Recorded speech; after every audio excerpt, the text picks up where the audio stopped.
উৎপাদন খরচের চেয়েও কম দামে ধান চাল কিনছে সরকার। বিশ্লেষকরা বলছেন এতে ক্ষতিগ্রস্ত হবেন কৃষকরা। পাশাপাশি সংশয় ধান চাল সংগ্রহের লক্ষ্যমাত্রা পূরণ নিয়েও। তবে সরকার বলছে লক্ষ্যমাত্রা পূরণ না হলে চাল আমদানি করা হবে।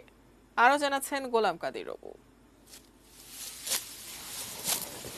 বলতে গেলে এবার মৌসুমের শুরুতেই ৭ নভেম্বর থেকে ধান আর ১৫ই নভেম্বর থেকে চাল কেনার সিদ্ধান্ত নিয়েছে সরকার। কিন্তু প্রশ্ন উঠেছে ধান চালের দাম নিয়ে।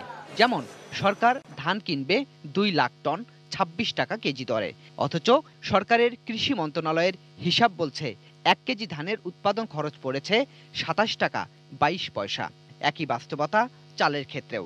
সরকার কিনতে চায় ৬ লাখ মেট্রিক টন চাল ৩৭ টাকা কেজি দরে, অথচ ১ কেজি চালের উৎপাদন খরচ পড়েছে ৪০ টাকা ৩৬ পয়সা, অর্থাৎ প্রায় ৪১ টাকা।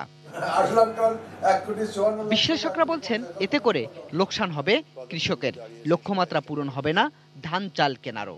এখানে কৃষকের স্ট্রেট ১ টাকা বা তার বেশি ক্ষতিগ্রস্ত হচ্ছে পার কেজিতে।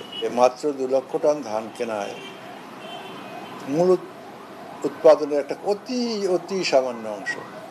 কাজেই তাদেরকে এই চালকল মালিক বা চালকল ব্যবসায়ীদের সিন্ডিকেশনের দ্বারা ক্ষতিগ্রস্ত হবে তারা। তবে সরকার চিন্তিত নয়, বিকল্প হিসেবে আমদানি করবে চাল। ধান কেনার দুইটা লক্ষ্য, একটা হলো এটাকে প্রণোদনা হিসাবে দেওয়া যাতে চাষিরা ভালো দাম পায়।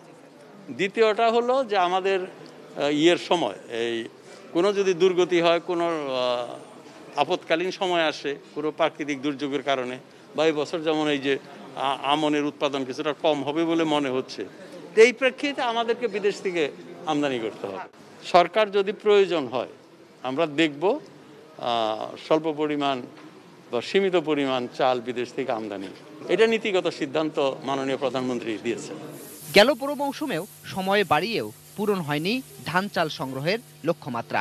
এদিকে খাদ্য অধিদপ্তরের সবশেষ হিসাব মতে এখন পর্যন্ত সরকারের কাছে মজুত আছে ৬ লাখ মেট্রিক টনের কিছু বেশি চাল।